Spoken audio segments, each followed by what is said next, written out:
উত্তর চব্বিশ পরগনার ঘোলার মহেন্দ্রনগরে কলেজ ছাত্রী শ্লীলতাহানি প্রতিবাদ করায় ছাত্রী ও তার দিদিকে মারধরের অভিযোগ। বিস্তারিত জানবো, আমাদের সঙ্গে টেলিফোন লাইনে রয়েছেন আমাদের প্রতিনিধি সমীরণ পাল। সমীরণ, ঠিক কি ঘটনা ঘটেছে, কলেজ ছাত্রীর কি অভিযোগ? দেখো, কলেজ ছাত্রীর অভিযোগ, খড়দার বাসিন্দা কলেজ ছাত্রী ও তার দিদি যখন বাড়ি ফিরছিলেন সাইকেলে করে, সেই সময় গোলা থানার মহেন্দ্রনগর এলাকায় সন্ধ্যেবেলা তাদের পিছনে এক অজ্ঞাত পরিচয় যুবক এরপরে একা পেয়ে তাদের সঙ্গে অশালীন আচরণ করতে থাকে। প্রতিবাদ করায় ওই ছাত্রী এবং তার দিদিকে মারধর করা হয় এবং তাদের অভিযোগ সেই সময় তারা চিৎকার করলেও স্থানীয় বাসিন্দারা কেউ ছুটে আসেনি। এরপর চুলের মুঠি ধরে চুল ছিঁড়ে দেওয়া হয় ওর দিদি।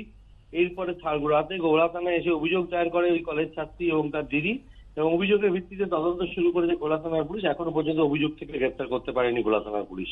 ধন্যবাদ সমীরণ। আর এবার আবহাওয়ার খবর। শুক্রবার থেকে রাজ্যে জাঁকিয়ে পড়বে শীত, 4 ডিগ্রি নামতে পারে পারদ। কলকাতায় তাপমাত্রা 14 ডিগ্রির আশেপাশে ঘোরাফেরা করবে।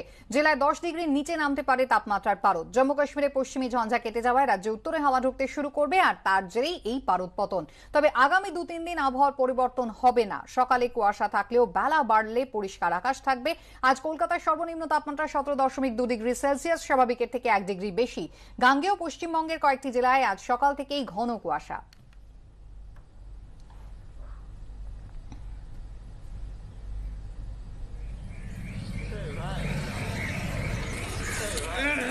মালদার ছবি আপনারা দেখতে পাচ্ছেন। উত্তরবঙ্গে কিন্তু ঘন কুয়াশা এবং তার পাশাপাশি আলিপুরদুয়ার, সেখানেও কিন্তু ঘন কুয়াশা।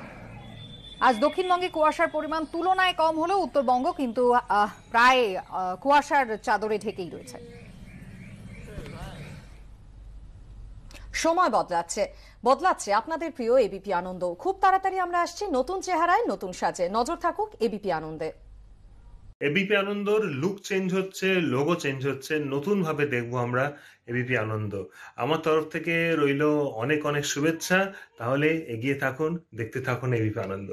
ও wow, makeover, eagerly waiting and wish you all the best, team ABP Anand.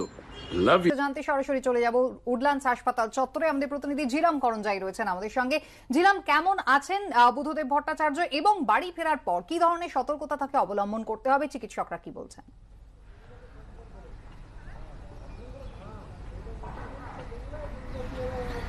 একদমই যেমন তুমি বলছিলেন যে চিকিৎসকরা জানিয়েছেন তিনি অনেকটাই ভালো আছেন, তাকে হাসপাতাল থেকে আজকে ছুটি দেওয়া হবে এবং তার আগে চিকিৎসকরা যে পরীক্ষাগুলো করা দরকার সেগুলো করে দেখবেন।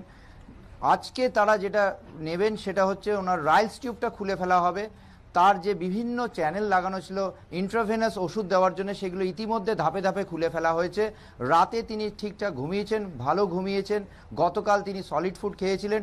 এর পাশাপাশি চিকিৎসকরা যেটা বলছেন যে তাকে বাড়িতে যখন রিলিজ করে দেওয়া হবে তখন তাকে যে বিশেষ অ্যাম্বুলেন্সে নিয়ে যাওয়া হবে, সেই অ্যাম্বুলেন্সে চিকিৎসকরা থাকবেন, 2 জন চিকিৎসক, 1 জন নার্সিং স্টাফ থাকবেন এবং বাড়িতে গিয়ে তাকে স্থিতিশীল করা হবে।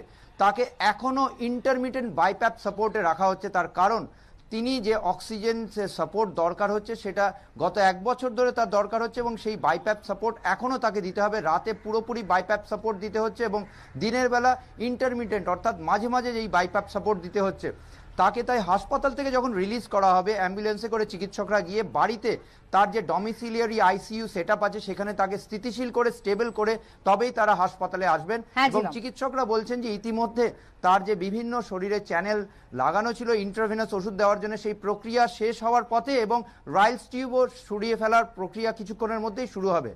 ধন্যবাদ।